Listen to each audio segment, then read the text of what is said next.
So I'm John Breeding, and it is Monday, June 25th in Austin, Texas, 100 plus degrees, summertime.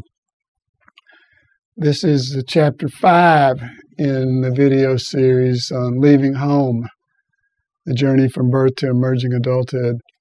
And I've got a little bit more on guidelines, just a few thoughts on guidelines for dealing with children. I gave a key one in video 4, which was on the concept of parenting as emotional healing, the idea that when you're pointing at your child, there's always 3 fingers towards yourself, and it's an opportunity to deal with and take responsibility for your own state, which is the key in terms of being able to relate well with your children. So let me start, as I like to do, with a few quotes from Leonard Roy Frank, relevant to guidelines for dealing with children. The first is actually from Charles Dickens, back in the mid-19th century, kind of in the early stages of the Industrial Revolution, and he certainly wrote a lot about mistreatment of children. But here he points to a quality that children have.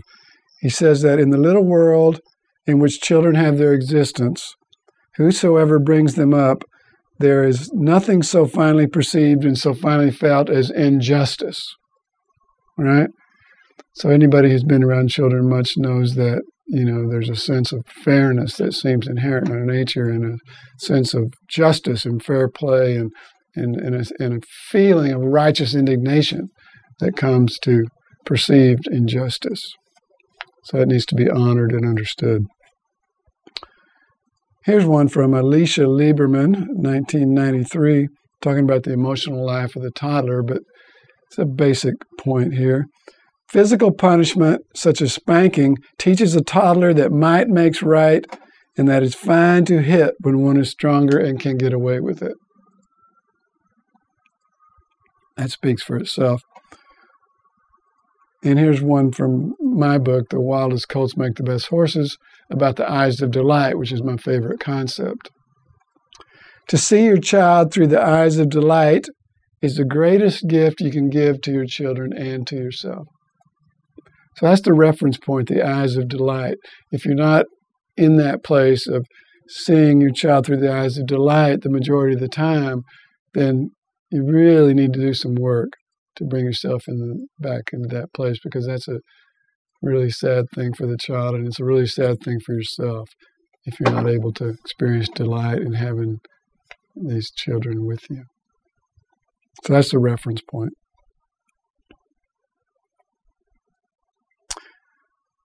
Okay, I want to talk about boundaries some, just in terms of talking about children, this idea of boundaries, because it's a big one. And I'll start with actually a quote from one of my favorite novelists, Barbara Kingsolver.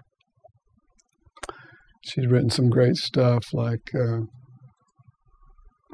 remember her books right now, but check out Barbara Kingsolver. Good stuff. Poisonwood Bible, Prodigal Summer. The most assiduous task of parenting is to divine the difference between boundaries and bondage. The most assiduous task of parenting is to define the difference between boundaries and bondage. So she's speaking from her experience as a parent there, and that's something to think about, right? The distinction between boundaries and bondage.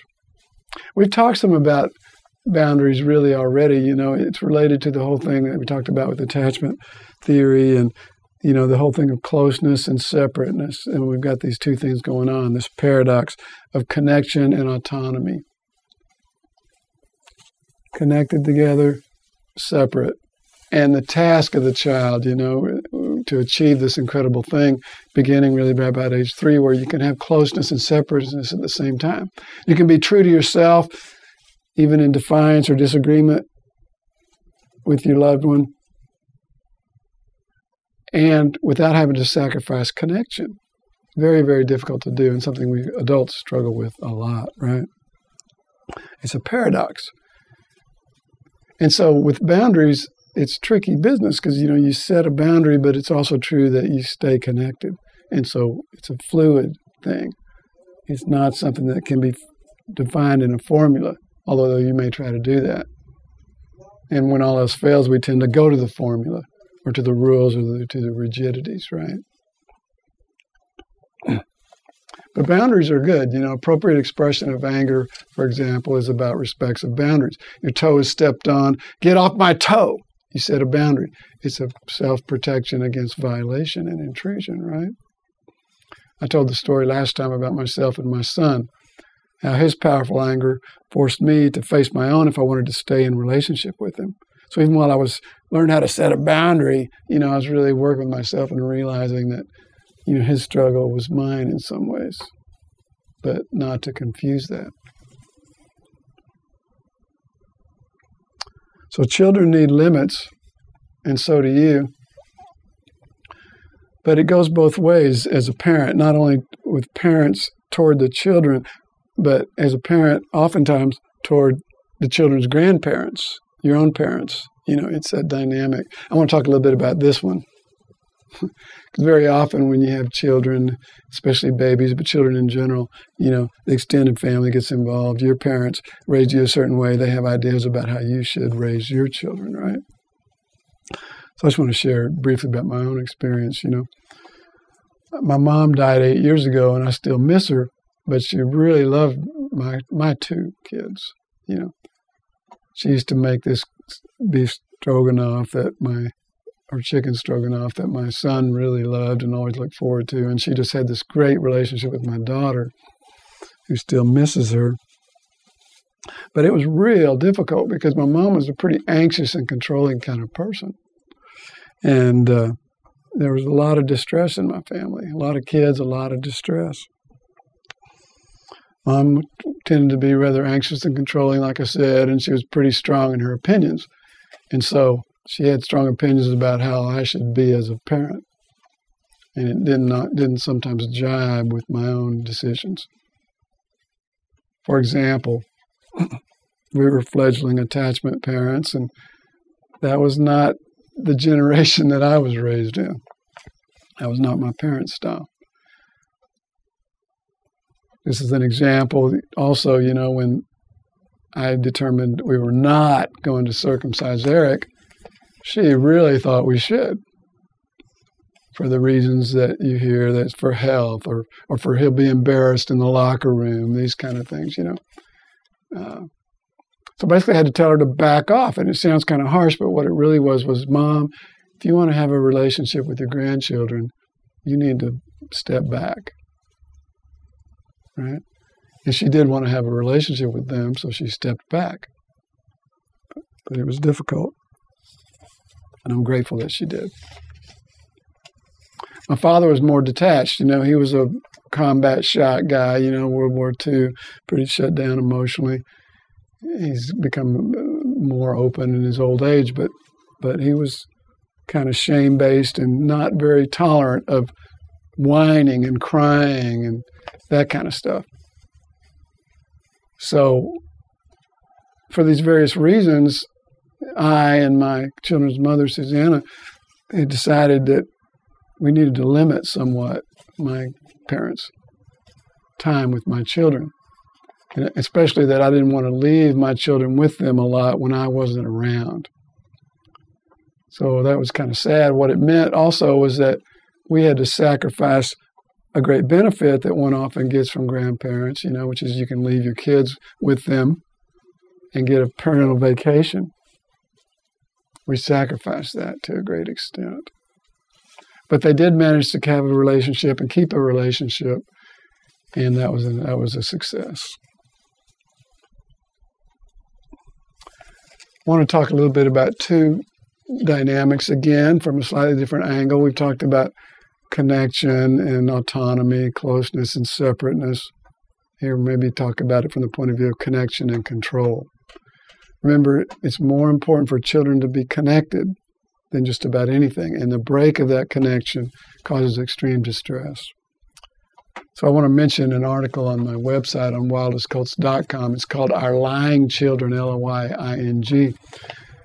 Most parents go through an experience where your children lie, and I have an article about that. But the main teaching is that it's more important to be connected to people than it is to the outer facts of the situation. So if the outer facts kind of threaten a sense of connection, the facts tend to go. Our Lying Children on wildestcults.com has more information on that, but the basic idea is to avoid getting into a worrisome or punitive mode around children's dishonesty. Keep the connection, and the attachment to truth will gradually grow. Plus, if you keep that connection and keep thinking well about your children, you'll find a way that's not punitive and shaming to gradually help your children understand the value of truth and honesty and the safety of truth and honesty in relationships. Now, the thing about control is it's closely related term to obedience. And it's really a problem when your primary value as a parent is a virtue of obedience. And I see it over and over again. You know, all this effort and dynamic around needing children to obey, and all this problem when children are disobedient, bringing in punishment and that kind of thing. I mean, obedience has a place at times, but in terms of a sort of a hierarchy of values, it's not very up there, in my opinion. You've got loving and joy and enthusiasm and all these great other power and zest and all these other qualities, I think, that rank way up there over obedience. Obedience might be on there, but it needs to be a lot lower, I think. So that's just something to look at inside of yourself. Parent educator Tammy Cox says this: for children, it's more important to resist control than have things go well in life. That's because we're self-determining beings. Self-determination is an important quality of human nature. So it's more important to show that I'm the boss of my own life than it is to have things go well. So if someone's trying to control my homework or control my life, I'd rather just fail in school than have you controlling my life. Real, real important.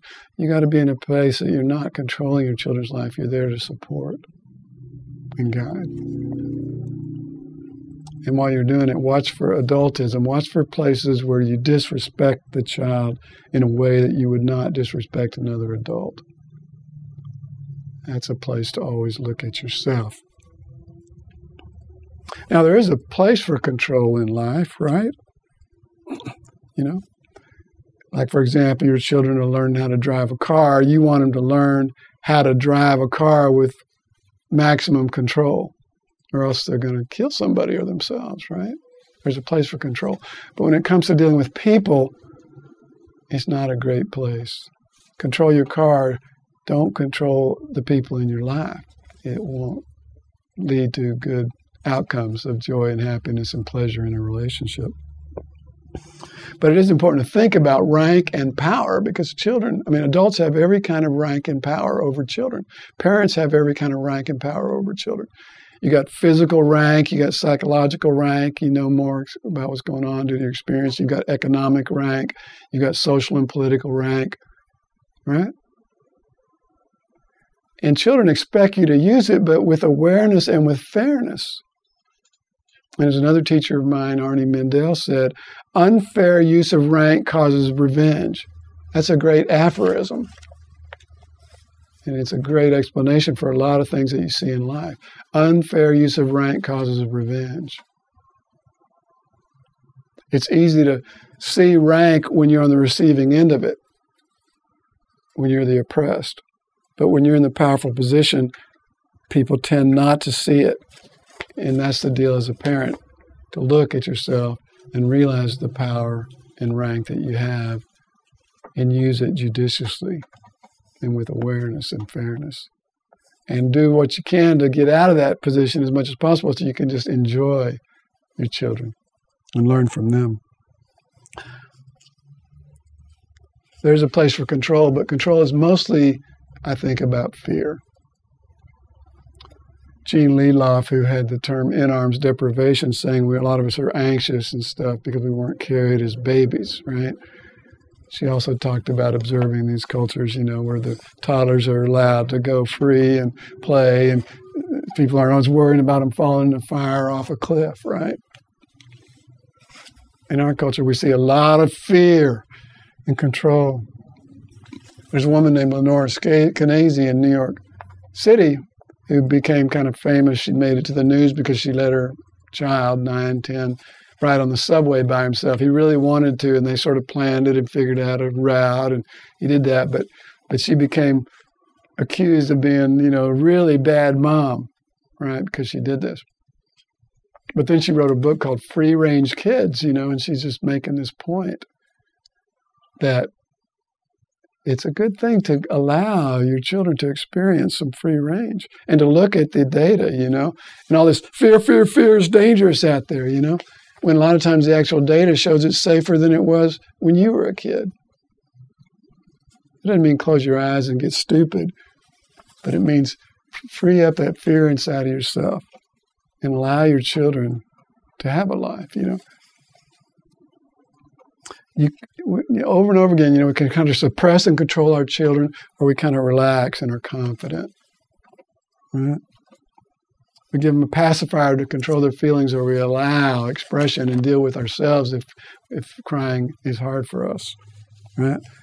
Or with anger, instead of getting our child to be nice all the time, we can deal with some powerful anger and know that underneath that is an inherent loving kindness. You don't have to be afraid of a monster, right? Free up that fear. And if you're frightened in general and kind of fearful and overprotective, you can look at that. Because you can have a choice a lot of times between be careful, be careful, be careful all the time, which conveys fear and the expectation that you're going to mess up, versus a relaxed confidence that says, be bold, take a risk when you go out the door today. That's a better attitude, especially for girls who we tend to be real cautious and careful about. So those are a few thoughts. And I want to mention again reevaluation counseling theory because I like it a lot. And it's just the idea that humans are inherently zestful and intelligent and relational, so you can trust human nature. It's not something to control and eradicate. Right? That said, when you're hurt, it causes distress. And when you're under distress, you tend not to think as well and relate as well. You get kind of stupid, make dumb decisions. You get kind of mean-spirited and unkind or withdrawn. But that's the distress. And the good news is that there's a way out. You can reconnect and express and release the distress. If you're hurt, you cry. If you're insulted, you tantrum. If you're frustrated, you might tantrum. If you have a frightening experiences, you might shake and tremble. And then reconnect with people and with yourself and relax. Here's a few tips from that theory. Children are not reasonable when upset. You don't try to reason with children when they're upset. You just stay close and let them discharge, have them cry or tantrum or whatever. And then you can talk about it. Your attention is the key. You don't counsel your child when you're exhausted or when you're angry and want to kill them. That's the importance of bringing yourself back to a place of relaxed confidence and taking care of yourself as best you can. That's when you counsel your child. Emotional expression, crying, shaking from fear, angry talk, that's not the hurt. That's the release of the hurt. If a child is crying, it's not about getting them to stop crying with a cookie and then that makes it better. No, it's about allow them to cry. That's the release of the hurt. Don't confuse the hurt with the release of the hurt. The tears are the healing. Don't interfere with the discharge by shaming the child, stop crying, or by, here, have an ice cream. It can be a sweet kind of thing, but it's still a control pattern. You allow the expression. And if it's hard for you, you work on freeing that up inside of yourself. Remember that when a child shows anger, he doesn't really want to hurt anyone or anything. And maybe saying, I want to hurt you. But inside, you're reaching for the sweetness and the kindness. So you keep it safe. Your job at that point is to give boundaries. It is to say, I'm the adult. I'm going to keep things safe. I'm not going to let you hurt me. I'm not going to let you hurt anybody. But you got some hard feelings, and I'm going to stay close. Right? That helps a lot. Finally, few in our parents' generation had this information, so few of us were sort of supported to express ourselves emotionally. Doing this for your child will not be easy. Counsel your child, but get help when you get the feeling that the job is overwhelming or too difficult to handle. That's parenting as emotional healing. That's why we need support, to talk and listen to each other as parents, and to do as much as we can to free this up inside of ourselves so that we can be present with ourselves and with our children, and that we can be in that place of being delighted with ourselves and our children as much as possible. That's a few ideas. Thank you very much.